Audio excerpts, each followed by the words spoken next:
বেহেশতি হুর।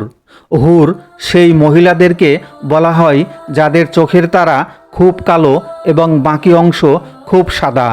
এদের চোখের অন্য এক সৌন্দর্য ডাগর ডাগর চোখ বিশিষ্ট মহিলা। হুর হলো জান্নাতের একটি বিশেষ নেয়ামত। জান্নাতি রমণীদের কোরআনের ভাষায় হুর বলা হয়।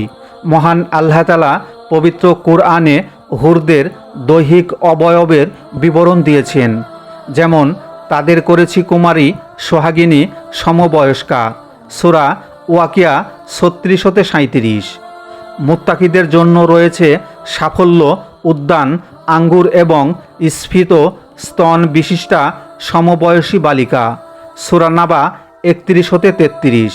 যারা আবরণে রক্ষিত মমির মতো। সূরা ওয়াকিয়া আয়াত 23।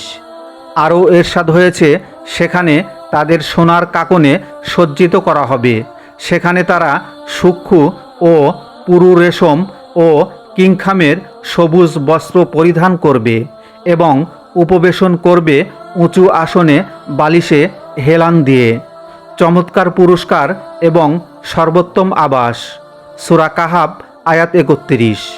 তাদেরকে এর পূর্বে কোনো ইনসান বা জিন স্পর্শ করেনি। সূরা আর রহমান আয়াত 56। মহান আল্লাহ তাআলা জান্নাতি পুরুষদের সঙ্গে তাদের বিবাহ দিবেন। পবিত্র কোরআনে এ সম্পর্কে এরশাদ হয়েছে, আর আমি তাদেরকে বিবাহ দেব ডাগর নয়না হুরদের সাথে। সূরা দুখান 53-54।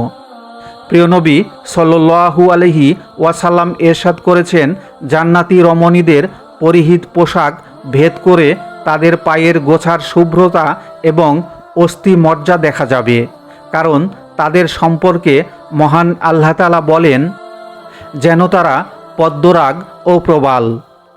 আর পদ্মরাগ এমন স্বচ্ছ পাথর যার ভেতর কোনো সুতা প্রবেশ করালে তা বাইরে থেকে দেখা যায়।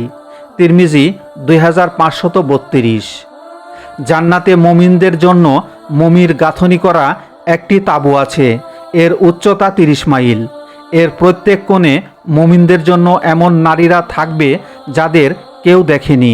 সহিহ বুখারী 2993। যারা জান্নাতে প্রবেশ করবে বড় বড় চক্ষু বিশিষ্ট হুরগণ হবেন তাদের স্ত্রী। তাদের সকলের দেহের গঠন হবে একই। আবু হুরাইরা রাদিয়াল্লাহু তাআলা আনহু থেকে বর্ণিত হয়েছে, রাসূলুল্লাহ সাল্লাল্লাহু আলাইহি ওয়াসাল্লামকে জিজ্ঞাসা করা হলো, জান্নাতে কি আমাদের জন্য যৌন মিলন থাকবে? তিনি বললেন, যার হাতে আমার জীবন তার শপথ নিয়ে বলছি যে হ্যাঁ, জোরালো ধাক্কার সাথে যৌন মিলন হবে। যখন আমাদের একজন জান্নাতে তার স্ত্রীর সাথে রতিক্রিয়া শেষ করবে, সে স্ত্রী পুনরায় কুমারী এবং পবিত্র রমণী হয়ে যাবে। ইবনে হিব্বান। জান্নাতি হুর এবং স্ত্রীরাও সন্তান দান করবে, তবে তারা গর্ভধারণের কষ্ট থেকে মুক্ত থাকবে।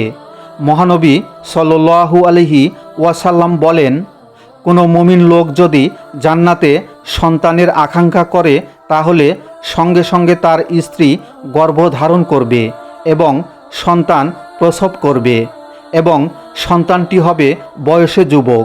তার ইচ্ছা অনুযায়ী মুহূর্তের মধ্যেই এসব হয়ে যাবে। সুনানে তিরমিজি হাদিস নং 25563।